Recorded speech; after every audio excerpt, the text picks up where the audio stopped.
Assalamualaikum warahmatullahi wabarakatuh.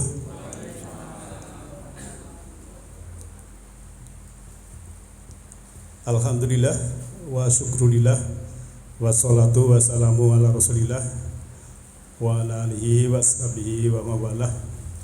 Amma ba'dah. Subhanaka la ilma lana illa ma 'allamtana innaka antal alimul hakim. Rabbi shrah li sadri wa yassir li amri wahlul 'uqdatam min lisani yafqahu qawli. Ibu bapak yang saya hormati, kajian Masjid Ta'lim Nurul Huda yang insya Allah dirahmati oleh Allah Ta'ala. Kajian kita malam hari ini sebetulnya Isra Mi'raj, tapi berhubung hari ini ada gempa di Turki ya, maka kita ganti topik kita, cobaan, ujian, fitnah dan azab. Ibu bapak yang saya hormati, sebetulnya Allah itu Maha Pengasih, Maha Penyayang, yang istilahnya mengadab, menyiksa itu hanya sebagai sanksi ya. Sebagai sanksi bagi orang yang memang dia melanggar garis hukum Allah. Karena semua program itu sudah ditetapkan kemarin di mekanisme takdir ya. Kita membahas tentang itu, bahwa semua sudah ada di Lauh Mahfuz programnya. Nah, termasuk kita ini sudah ada program. Misalnya kita lahir ya. Kita lahir itu kan manusia ini dari sel ya, dan juga DNA. Lah yang namanya DNA ini menyimpan data informasi yang triliunan, bukan hanya miliaran ya. Jadi kita ini sebenarnya makhluk manusia yang datanya, kalau kita ambil DNA itu, maka kan dengan adanya kita satu ini ya, satu ini mungkin kalau ditarik ke atas, karena ada kita ini mungkin melibatkan ya ratusan orang. Misalnya ada kita, itu otomatis ada 2 orang tua kita. Ada 2 orang tua kita, itu berarti ada 4 orang. Mbah kita dari bapak, mbah kita dari ibu. Nah, mbah kita ini 4, ini juga dari 8 mbah buyut kita. Terus kalau kita naik ke atas itu kan melibatkan banyak sekali manusia. Nah, itu intinya sebetulnya kita ini dari diri yang satu ya, min nafsin wahidah, juga dari umat yang satu, umatan wahidah. Tapi kadang karena sudah terkontaminasi oleh sesuatu hal, kepentingan pribadi, ego dan lain sebagainya, akhirnya ada fitnah, ada permusuhan. Itulah kelemahan manusia, tidak mengerti asal usulnya. Yang aslinya adalah makhluk rohani, makhluk langit ya, cuma diberi casing ya. Maka sebetulnya manusia itu adalah orang yang jiwa yang difasilitasi tubuh, bukan tubuh yang dikasih jiwa dan roh. Kalau jiwa yang difasilitasi tubuh, itu artinya oh ternyata kita ini sebenarnya yang kita pentingkan adalah jiwa. Nah, ibu bapak yang saya hormati, tadi mungkin kalian bisa buka Google ya, berita tentang gempa bumi di Turki. Ya, itu sebenarnya bumi memproteksi diri, melindungi diri dari kerusakan-kerusakan ya. Dan para ahli kan sudah mengetahui bahwa lempeng-lempeng di bumi ini ya sudah ada alurnya, termasuk kita yang dari Sumatera, barat Sumatera, Aceh itu sampai Jawa Timur, selatan Banyuwangi misalnya. Itu sudah ada ilmunya ya, kita sing bagian gitu-gitu ya hati-hati. Hati-hati jangan sampai melanggar hukum Allah. Jangan sampai ada pesta di pantai ya, joget-joget, begitu ada tsunami dari belakang, bingung kan gitu kan, di Banten dulu kemarin tuh berapa tahun yang lalu ya. Bapak yang saya hormati, kita buka surat 29, surat Al-Ankabut ayat 2 dan 3. A'udzubillahi minasyaitonirrajim. Akhasiban nasu ayyutraku ayyakulu amanna wa hum la yuftanun. Apakah manusia itu mengira bahwa mereka dibiarkan saja mengatakan kami telah beriman, sedang mereka tidak difitnah atau diuji lagi. Di sana kata-katanya la yuftanun, ya. Jadi fitnah itu bisa berupa ujian, bisa fitnah, ya. Walaqad, ya, fatannal ladzina min qablihim fala ya'lamannallahu, ya, Allahul ladzina shadaku wala ya'lamannal kadzibin. Dan sungguhnya kami telah menguji orang-orang yang sebelum mereka, maka sungguhnya Allah mengetahui orang-orang yang benar dan sungguhnya Dia mengetahui orang-orang yang dusta. Nah, orang dulu pun itu kan juga kena ujian. Jadi ayat ini menjelaskan orang itu memang ada yang mengaku iman. Ya, mengaku iman dengan beriman itu berbeda, ya. Berilmu agama dengan beragama juga berbeda. Kalau berilmu agama itu mungkin belum beragama, bisa jadi berilmu agama tinggi tapi akhlaknya buruk. Atau orang yang istilahnya beragama, ilmunya beragama dan berilmu agama berbeda. Kemudian orang yang mengaku iman dengan orang yang beriman juga berbeda. Nah, ciri-ciri orang yang beriman harus kita melihat di dalam Al-Quran yang disampaikan Rasulullah. Apakah kita ini hanya mengaku beriman atau betul-betul beriman, kan begitu. Beriman itu sering saya sampaikan kan yang orang yang sudah terbuka mata hatinya. Orang yang sudah terbuka mata kalbunya, lawan katanya adalah kufur, kafir, itu masih tertutup. Nah, orang yang terbuka itu ya wawasannya luas, ya. Kemudian sudah mewarisi sifat-sifat Allah yang Rahman Rahim. Itulah salah satu orang-orang yang beriman. Nah, diuji itu untuk apa? Untuk mengetahui, ya. Di sini istilahnya ada sodaku dan kadzibin. Nah, sing imane sodik, sing imane benar, dan kadzibin yang dusta, imannya dusta. Ya. Ngakune iman tapi melanggar garis hukum Allah, itu ya masuk yang bawah, yang kadzibin. Itu yang Allah yang tahu. Maka tugas kita ini juga mengintrospeksi diri, meniti ke dalam diri, ya. Apakah saya ini masuk yang sudah beriman atau hanya saya baru ngaku iman? Maka di dalam Al-Baqarah itu kan ada apa itu? Wa minan nasi may yaqulu amanna billahi wal yaumil akhir wa ma hum bimumin. Ada sebagian manusia, ya, yang mengaku beriman, kami beriman, tapi iman pada Allah dan hari akhir, tapi mereka ini sebenarnya belum beriman. Nah, Bapak Ibu sekalian, ujian tiap orang memang berbeda, tapi kalau yang namanya sudah bencana seperti gempa itu kan wilayahnya meluas, ya. Kalau saya gambarkan begini, di sini ada jalur listrik, ya. Banyak sekali yang ke sana, yang ke sana. Lantas di suatu tempat itu ada kebun atau kebunnya orang, itu ranting-ranting dan daun itu sudah mendekati listrik. Kalau kena angin pasti nanti terjadi korsleting. Nah, hal yang demikian itu kalau kita tidak mengingatkan, ya, kita tidak nahi mungkar, nanti angin ya, terus begitu koslet, trafo sana meledak, yang padam bukan hanya tempatnya orang itu, yang padam ya seluruh wilayah yang ada trafonya itu. Nah, disinilah sebetulnya tugas kita, ya, dalam surah Ali Imran itu kan, kuntum khaira umatin, kamu adalah sebaik-baik umat, ya. Uhrijat linas, dikeluarkan untuk manusia, ya. Ta'muruna bil ma'ruf wa yanhauna 'anil munkar. Jadi untuk memerintah yang ma'ruf dan juga mencegah yang munkar. Jadi mencegah itu memang diutamakan. Kalau ada listrik yang sudah kesenggol daun-daun, kita diam saja, ya nanti akhirnya menjalar.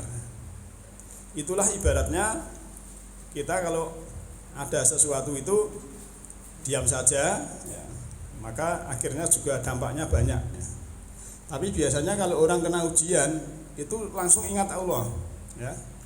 Langsung ingat Allah. Mbok mone orang nyebut Allah, begitu ana yang lesos wis budak lu. Kabeh mending nyebut Allah, sing mone ora Allah. Nggih ta, Pak? Nggih niku. Maka tema topik saya yang YouTube yang terakhir itu kan zikir holistik, itu ya zikir itu ingat Allah, ingat hukum Allah, dan ingat ciptaan Allah. Dan mengingatnya Allah itu seperti kita mengingat bapak-bapak kita, kan begitu.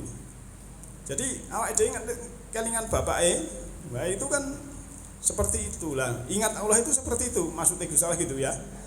Dalam surat Al-Baqarah 200 itu kan nanti bisa dibuka lagi. Ya, tema zikir holistik. Nah, Bapak Ibu yang saya hormati, kita lanjut ya. Ini alam yang indah.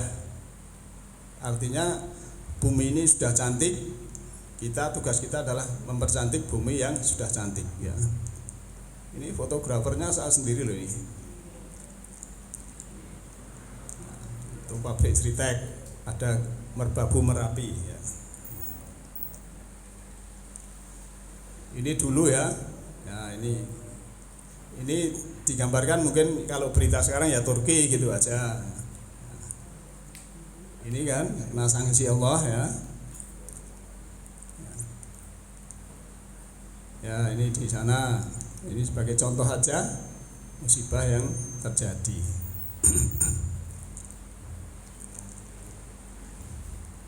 Mungkin kalau kita tidak terdampak langsung ya lihat biasa saja, tapi kalau kita bisa membayangkan, oh ternyata seperti itu, ya.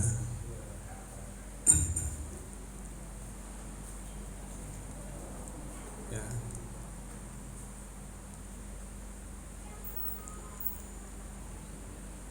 Ibu bapak yang saya hormati, nah di sini peristiwa itu satu cobaan, ya. Yang kedua ujian, ya. Ada yang namanya azab. Bagi orang yang beriman, ya, itu namanya ujian dan cobaan, bukan azab, bukan sanksi, ya.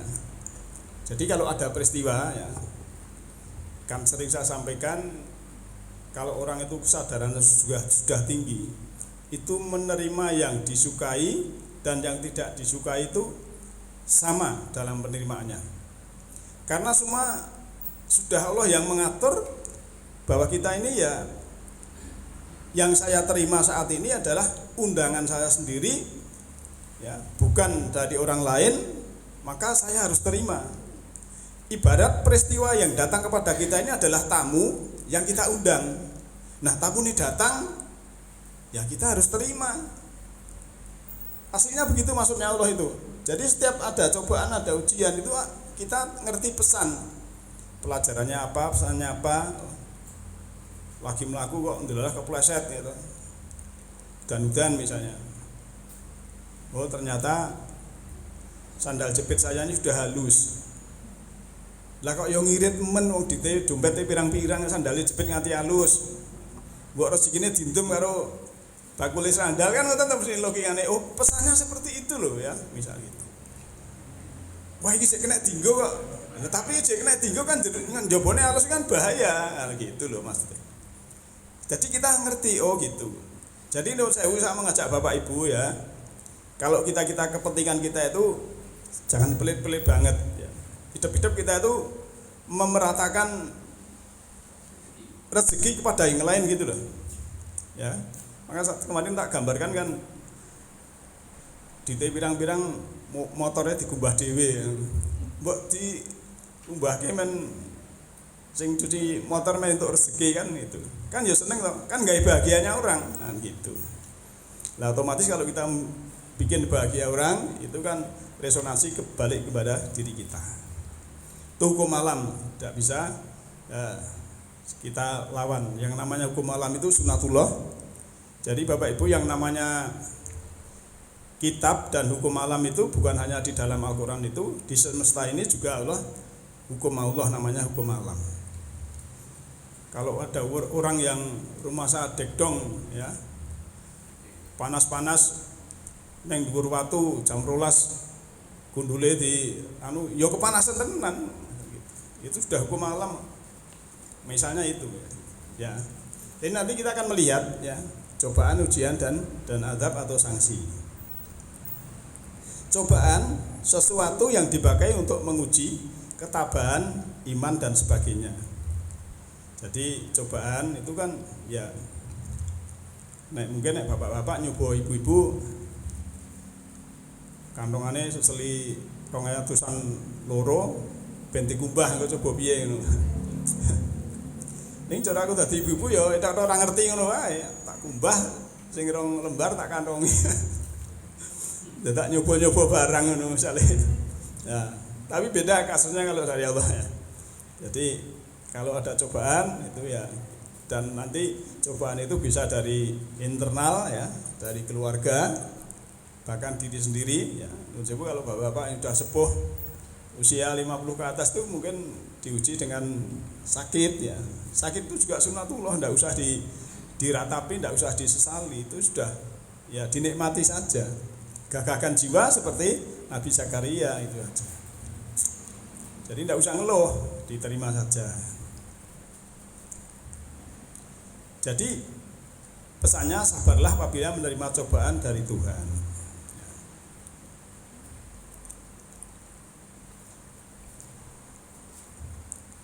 Di sini ada kata bijak saya tampilkan, permata tak akan bisa diasah tanpa gesekan. Begitu pula manusia, tak ada yang sempurna tanpa cobaan. Pengetahuan cobaan terbesar yang diberikan Allah terhadap hambanya, di mana ada dua kemungkinan, rendah hati atau kesombongan. Cobaan yang berupa anugerah tidak kalah gawatnya dibanding cobaan yang berupa penderitaan. Apapun itu, cobaan, kekalahan, kegagalan tidak akan menjadi sesuatu yang buruk, tapi tergantung bagaimana kita menyikapinya. Kuncinya adalah sikap. Ya. Sikap kita bagaimana? Kalau kita sudah memahami bahwa kita ini milik Allah, ya milik Allah di langit dan di bumi, ya sudahlah. Kita ini aslinya tidak punya apa-apa kok.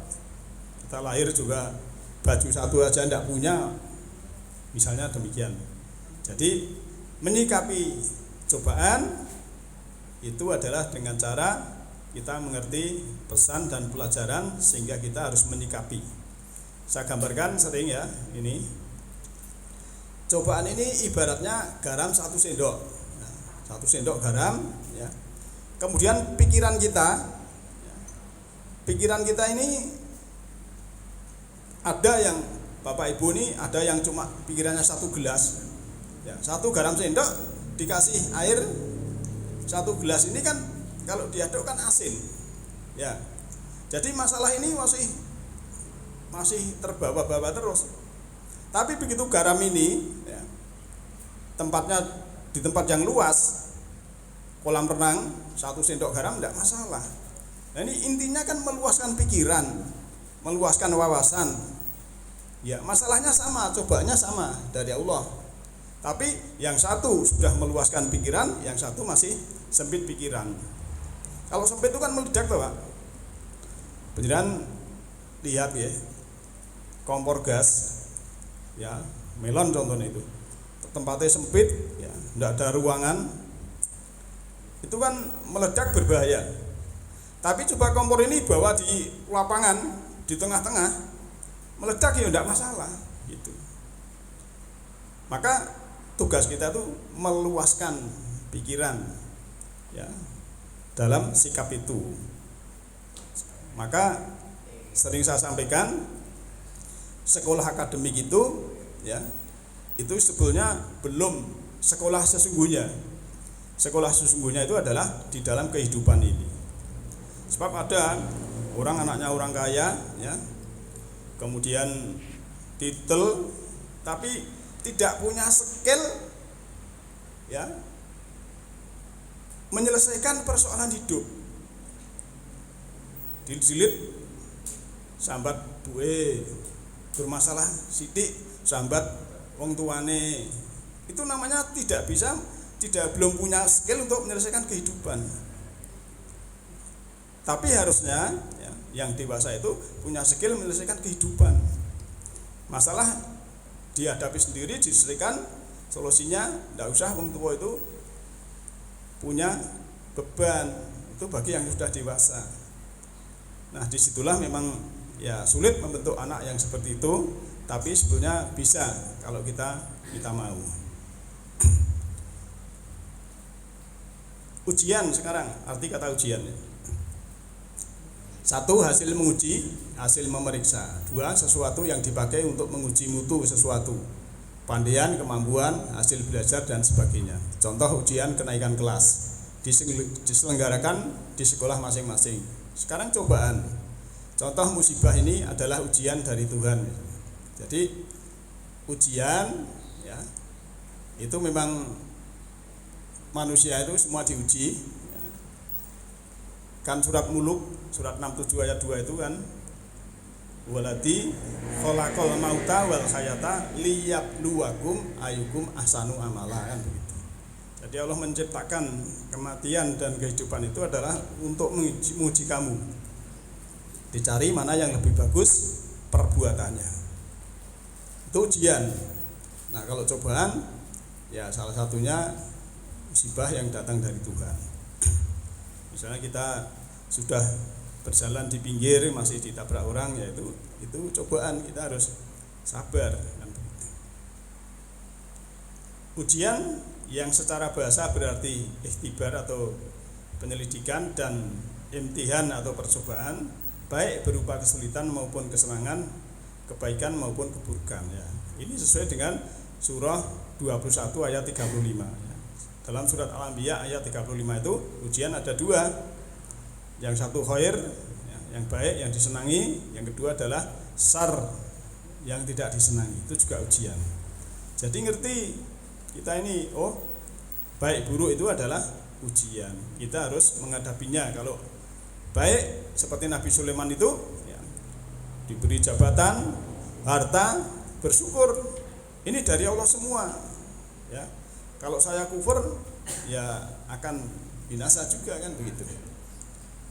Tapi dicontohkan juga oleh Nabi Ayub, sakit ya, lantas juga bersabar, akhirnya juga lulus, ujiannya lulus, karena Nabi dan Rasul itu kesadarannya tinggi, walaupun kadang ujiannya berat, tapi hasilnya ya mendapat sesuatu yang sangat luar biasa. Ini saya kutip dari para ahli ya. Ini MH ya. Aneh, ujian tertinggi bagi kalian pedang bukanlah baja atau batu karang, melainkan kapas. Kekerasan yang telah mencapai puncaknya berubah menjadi kelembutan. Kelembutan tak bisa dikalahkan oleh kekerasan. Pedang itu kalau landepe kaya ngopo ya, nggo anu kapas itu ya ndak bisa putus banyak gitu ya. 2. Ujian tersulit dalam suatu hubungan adalah untuk tidak bersepakat namun tetap bergandengan tangan. Ini Albert Einstein, ini ahli fisika yang terkenal di dunia ya.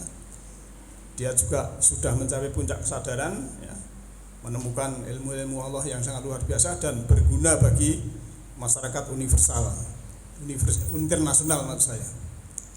Belajarlah dari masa lalu, karena di sanalah Tuhan memberikan banyak contekan untuk ujian di masa depan. Dari motivator ya. Masa lalu itu untuk pelajaran, Pak. Jadi kita tidak usah mengingat masa lalu yang sedih ya. Masa lalu yang sedih itu kalau diingat-ingat nanti malah sedih ya. Kalau ingat masa lalu itu ingat yang baik-baik saja ya. Kalau saya gitu, saya tuh hobinya dari dulu kan dengar radio ya. Dulu belum ada TV, dengar radio itu ya, waktu remaja suka-sukanya lagu-lagu itu ya, kalau dengar Titik Sandora, dengar Plus itu ya seneng gitu kan. Sampai sekarang ya nek susah apa itu, di samping kita juga mengkaji Al-Qur'an, itu kan juga namanya bunyi, itu kan ciptaan Tuhan. Kalau match, bahasanya match ya, itu hati ini ya bisa connect dengan irama ya, dengan lirik, itu juga menguatkan hormon bahagia ya. Walaupun mungkin yang dinyanyikan tuh sedih ya, di malam sepi aku bermimpi misalnya kan, tadi kade sedih, tapi nek nyingate gitu bahagia ya bahagia ya. Nah itu masa lalu, jadi kita mengingat yang baik-baik ya. Memang masa remaja itu masa paling indah ya. Orang di duit ya, padang bulan dolan karo kancane, nek ora percaya tekono Pak Ahmad iki ya. Ya, yes, pokoknya metu ning ndiyen kan. Metu enten protolon niku Pak Parman sing ngalami mungkin ya. Ya, padang bulan itu wis bahagianya luar biasa kan gitu. Nah. Sekarang azab atau sanksi. Di akhir-akhir ini saya mengganti sanksi ya. Siksa Tuhan yang diganjarkan pada manusia yang melanggar larangan agama. Contoh, dia takut akan azab Allah ya. Jadi sanksi, memang sanksi Allah itu juga memang berat bagi yang melanggar. Kan dulu kita sudah pernah membahas topik kita tentang azab-azab orang dahulu, seperti apa itu umat Nabi Hud ya, kaum Ad kena puting beliung 7 malam 8 hari. Kemudian umat Nabi Lut ya misalnya, itu kan kena sanksi semua karena melanggar hukum. Adapun azab adalah siksaan yang Allah berikan kepada orang-orang kafir yang tertutup tadi, baik di dunia maupun di akhirat, berupa musibah dan azab di dunia, sementara azab yang lebih besar nanti adalah di kehidupan selanjutnya. Berdasarkan Al-Quran, ternyata musibah, ujian, cobaan, dan azab dapat dikategorikan menjadi sebagai berikut. Ujian, cobaan, musibah, dan azab.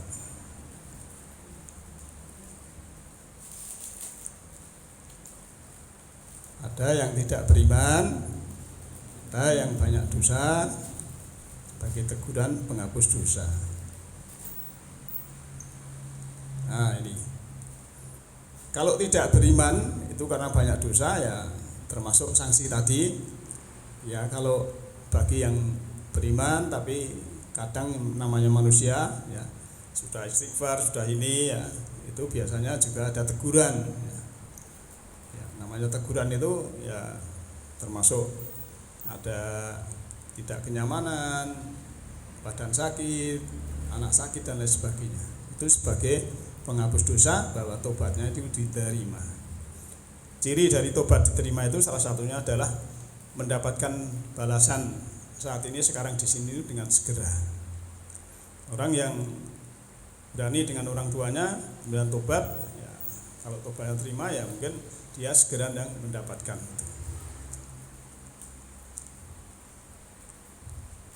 Nah,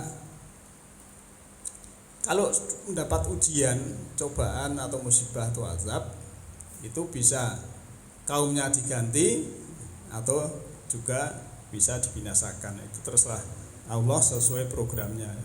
Kan banyak ada ayat itu kan, satu Korea karena berbuat yang tidak baik semua kemudian diganti dengan generasi yang baik.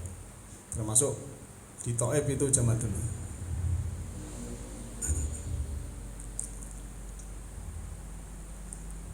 Seperti apa ya penggantian, seperti apa penggantiannya? Nah, ini penjelasan. Tidak beriman itu sama dengan juga dolim. Dolim itu dolama yatlimu dulman, itu adalah orang yang gelap jiwanya, itu mendustakan ya. Kita lihat dulu ayat ini ya, surat 29 ayat 14. Walaqad arsalna nuhan ila qaumihi fala bisa fihim alfa sanatin ila khamsina aman fa akhadhahum tufanu wa hum dzalimun. Dan sungguhnya kami telah mengutus Nuh kepada kaumnya maka ia tinggal di antara mereka 1000 tahun sana, ya, Komariah, ya, kurang 50 tahun am atau musim. Maka mereka ditimpa banjir besar dan mereka adalah orang-orang yang zalim.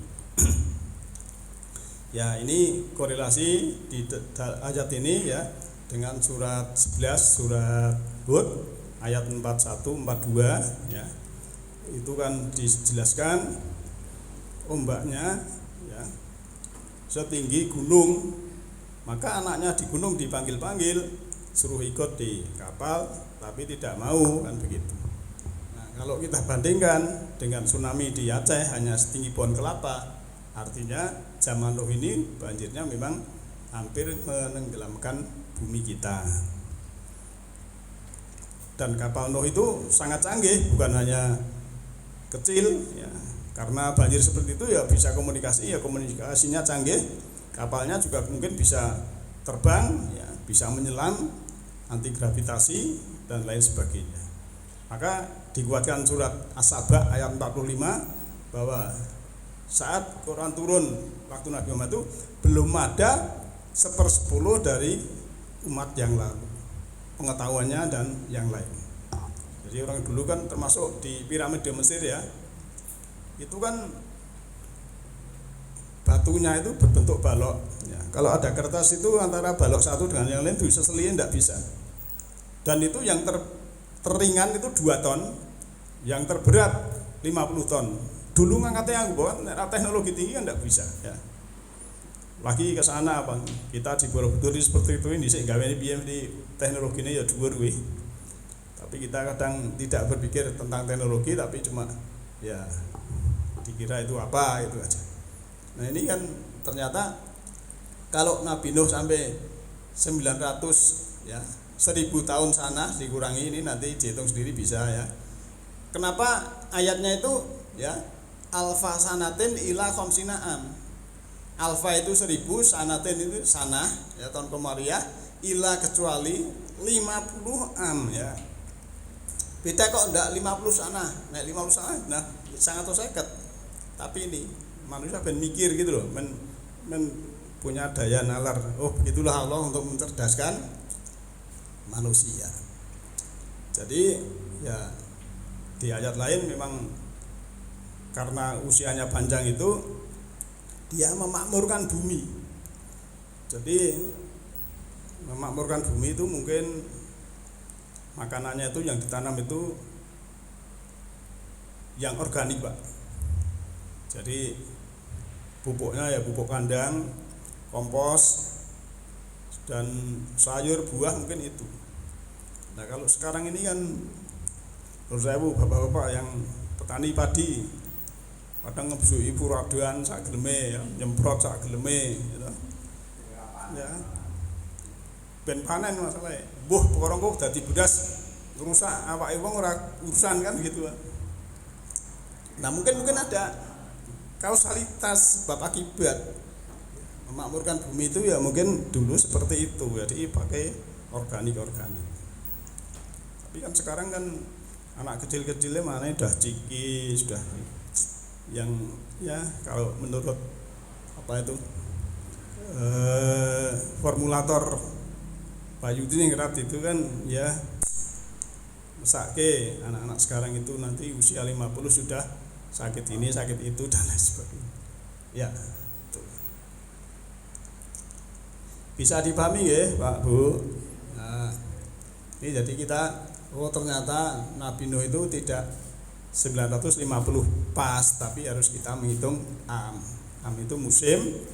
Kalau sanah itu adalah Komariah. Surat Qaf ayat 13. Wa ashabul aikati wa qaumu tubain kulung kadzaba rasula fahaqa wa id. Dan penduduk Aikah serta kaum Tuba, kaum Yahud ini semuanya telah mendustakan rasul-rasul. Maka sudah semestinya lah mereka mendapat hukuman yang sudah diancamkan. Ya, biasanya memang sudah rasul di tengah-tengah mereka ya menyeru tidak mau ya, akhirnya ya kena sanksi kan begitu. Sebab kan yang namanya Rasul utusan itu kan ana basarun mislukum, aku ini manusia seperti kamu. Tapi dikira istimewa banget tuh.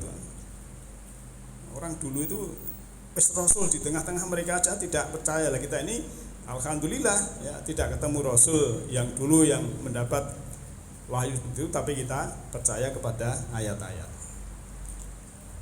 Kita lanjut surat 15 78 sampai 80. Dan sungguhnya adalah penduduk Aikah kaum Nabi Soleh itu benar-benar kaum yang zalim, maka kami membinasakan mereka. Dan sungguhnya kedua kota itu benar-benar terletak di jalan umum yang terang. Dan sungguhnya penduduk-penduduk kota Al-Hijr telah mendustakan Rasul-Rasul. Ya, surat 15 ini kan namanya Al-Hijr ya. Dan itu sebuah penduduk yang ada di Al-Hijr. Semua zalim. Zalim itu menggelapkan jiwanya yang harusnya mendapat nur cahaya, tapi dia malah pilih yang zulumat atau gelap. Ini masih ya. Kadzabat qaumul Lutil mursalin. Kaum Lut telah mendustakan rasul-rasul. Ini surat Asy-Syu'ara ya. Ayat 160, kemudian ini ya. Lut berdoa ya, Robbi ya, najini wa ahli mimma ya'malun. Ya Tuhanku, selamatkanlah aku beserta keluargaku dari akibat perbuatan yang mereka kerjakan. Ila ajuz san fil ghabirin, kecuali seorang perempuan tua istrinya yang termasuk dalam golongan yang tertinggal.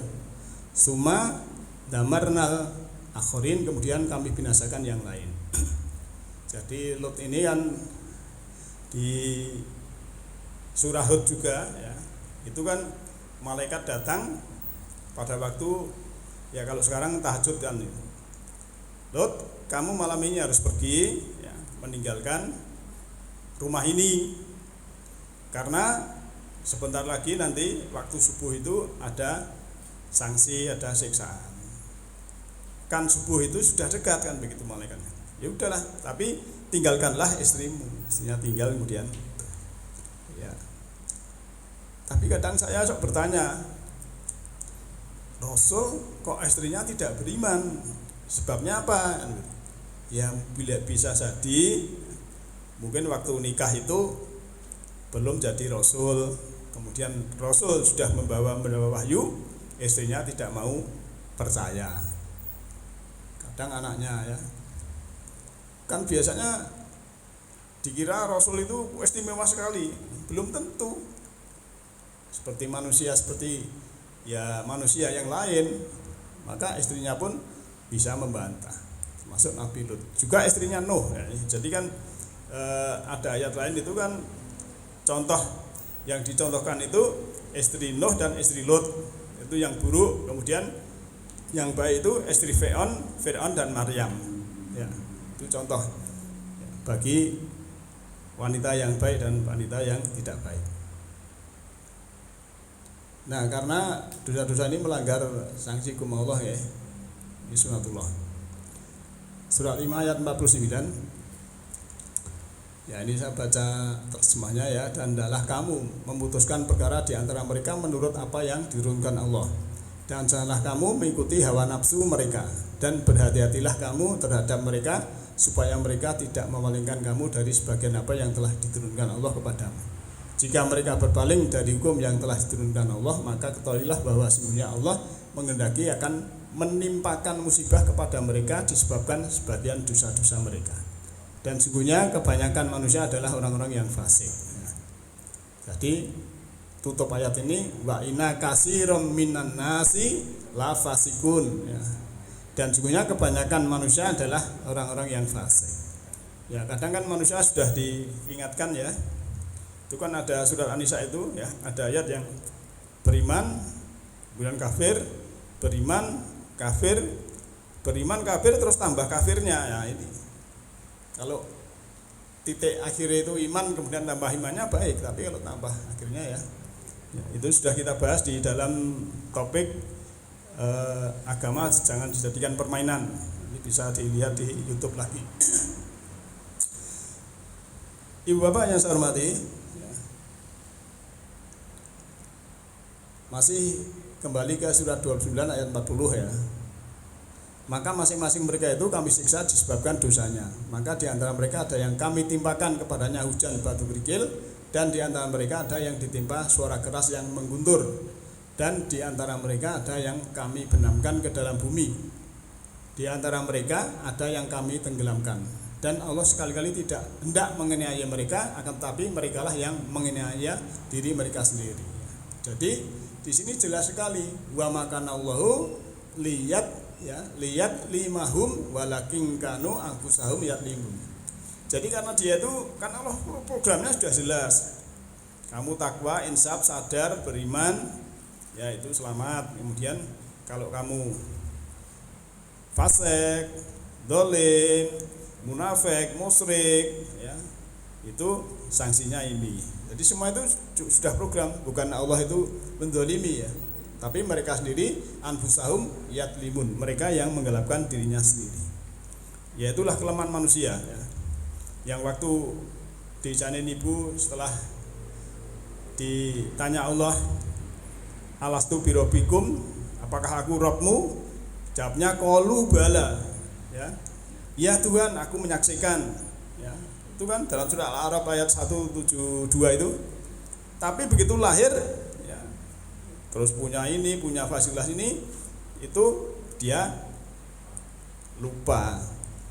Ya, lupa itu tak gambarkan kan ya, sering saya analogikan, contohkan bapak atau ibu, ya ibu gitu aja nyuruh anaknya yang usia 5 tahun, "Dok, ini dibelikan garam untuk masak ibu." Nah, karena lupa, uangnya yang 5.000 ini bukan beli garam karena lupa, belikan makanan. Terus makan ya ciki apa makan, habis 5.000 entek karo kancane lali to, dolanan karo kancane. Barang wis pirang-pirang jam mulih iki plenggang-plenggang cek lali. Nah, gitu loh. Ini ibaratnya orang yang lupa ya. Orang tanya buwe ya, Nduk kowe iki tak kontuk uyah kok malah iki dan sebagainya. Itulah sebenarnya orang yang lupa. Ghafilun, orang yang lupa itu seperti itu. Ya, lali iki memang ra kelingan kok nggih. Enten nek kula iki diceritani kanca kula ya sing wis barakan ngoten niku. Pak, aku iki lucu ngopo to? Aku iki goleki kacamata. Biasane ning nggon meja iki goleki ra ketemu. Ya wis suwe bak iki channel kene nggon bathuk. Aku ya diceritani ya kekel. Ya kuwi lah jenenge kowe wis pikun aku tak ngono. Teng enten iki Pak Ngentri. Enten. Kadang kok Bapak ngalami ya. Kacamata tinggu kok digoleki ya. Kita lanjut teguran dan peringatan ya. Ini surat An-Nisa 79 ya. Ma asobaka min hasanatin fa minallah wa ma asobaka min sayyatin fa min nafsika wa arsalnaka linasi rasulam wa kafa billahi syahida. Apa saja nikmat yang kamu peroleh adalah dari Allah, dan apa saja bencana yang menimpamu maka dari kesalahan dirimu sendiri. Kami mengutus menjadikan Rasul itu kepada segenap manusia, dan cukuplah Allah menjadi saksi. Jadi saksinya Allah ya. Kalau ada sesuatu ya yang menimpa kita bencana itu dari diri kita sendiri, itu harus kita sadari. Maka depan tadi saya gambarkan ya, apapun yang menimpa kita saat ini adalah undangan ya, kita sendiri. Itulah di semesta ini hukum tabur tuwe. Ya, nek cara leluhur kita itu nyilih balekke, gawe nganggo, utang nyaur, nandur ngunduh. Ya. Ini kan itu bahasa spiritual yang luar biasa mbah-mbah kita itu. Maksudnya do kon sadar lho. Aja dawani njupuk ngene wong liya kan begitu. Nah, misalnya gitu. Jadi semua adalah hukum tabur tuwe. Kalau kita baik ya kembali pada kita masing-masing ya. Dalam surat 55 ayat 60 itu. Surat Muhammad ayat 4. Demikianlah apabila Allah menghendaki, niscaya Allah akan membinasakan mereka. Tapi Allah hendak menguji sebagian kamu dengan sebagian yang lain. Jadi memang ujian itu kan ya, dalam sekolah itu kan dikasih kertas sama ya, atau beda sedikit untuk dicari yang memang pandai kan begitu. Bagi yang guru-guru yang Mbak Es itu kan pinter naik uji. Jika aku memberikan cobaan kepada salah seorang hambaku yang beriman, lalu ia memujiku dan bersabar, maka ketika bangkit dari tempat tidurnya seperti ketika ibunya baru melahirkan dan bersih dosanya. Ini banyak sekali yang berhubungan ya. Kemudian dan sesungguhnya kami merasakan kepada mereka sebagian azab yang dekat di dunia dan belum azab yang lebih besar atau di kehidupan nanti akhirat. Mudah-mudahan mereka kembali ke jalan yang benar. Kemudian jika Allah menghendaki, niscaya Dia musnahkan kamu wahai manusia, dan Dia datangkan umat yang lain sebagai penggantimu, dan adalah Allah Maha Kuasa berbuat yang demikian. Nah, Bapak Ibu sekalian, ini sebagai kutipan beberapa ayat yang saya sampaikan, dan berapa banyaknya penduduk negeri yang zalim yang telah kami binasakan, dan kami adakan suatu sesudah mereka itu kaum yang lain. Jadi kalau penduduknya itu zalim-zalim, memang Allah mengganti generasi yang baik. Karena apa? Bumi ini sudah cantik, harusnya manusia itu mempercantik bumi ini dengan perbuatan, bukan merusak ya. Kalau orang dengan perbuatannya buruk, itu namanya juga merusak di bumi. Oleh karena itu ya, maka untuk kesadaran kita ya, bahwa saat ini ada gempa di Turki, itu sebagai pelajaran bagi kita ikuti ya. Di sana memang sebetulnya dulu sudah sering ya, tempat-tempat yang ada lempengan-lempengan itu ya. Maka sering saya sampaikan, kalau tidak kepingin ada bencana ya, ke Kalimantan. Di sana tidak ada gunung, jauh dari lempengan-lempengan. Maka Indonesia kan ibu kotanya mau dipindah ke sana. Mungkin juga dari sisi itu tidak tahu saya. Nah, Ibu Bapak yang saya hormati, demikian malam ini, nanti kita lanjut lagi karena topiknya berubah ya, dimaafkan karena saya juga tadi bertakziahi tekan rumah awak ya kurang sip, jadi ya langsung sambung, padahal ya kemarin sudah baik-baik ya.